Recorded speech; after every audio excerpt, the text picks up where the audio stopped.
C'est quoi la plus grosse erreur des mecs qui se présentent en entretien d'embauche? Important si vous allez bientôt dans un entretien d'embauche. Qu'est-ce qu'il ne faut pas faire et qu'est-ce qu'il faut bien faire? Alors, ce qu'il ne faut pas faire, déjà, c'est ne pas poser de questions. C'est tout bête, mais les recruteurs ont ce qu'on appelle des biais cognitifs. Les biais cognitifs, c'est quoi? C'est des a priori, des préjugés sur les gens.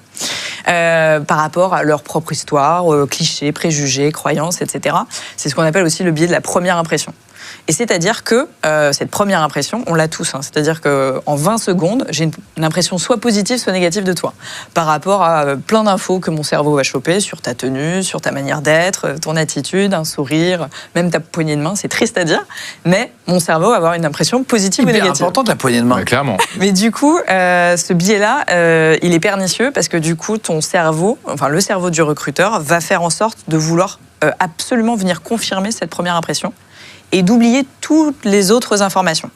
Sauf qu'au final, nous, en tant que recruteurs, on est là pour venir évaluer des compétences. Sauf que l'activité même d'évaluer, elle est biaisée.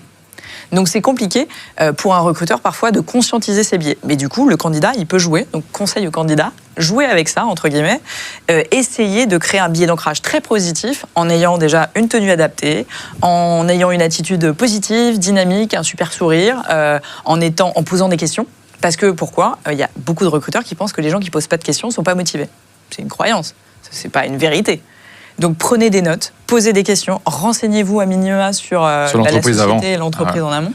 Mais tu vois, ça, c'est pas forcément un biais. Tu vois, c'est-à-dire que moi, un candidat sur qui les deux arrive premiers, et qui mais pas sait sur le même pas ce que tu fais Ah bah c'est sûr. et qui a postulé, tu dis, bah, en fait, c'est quoi l'état réel de ta motivation? Parce qu'en fait, je pourrais vendre des yaourts, ça serait pareil.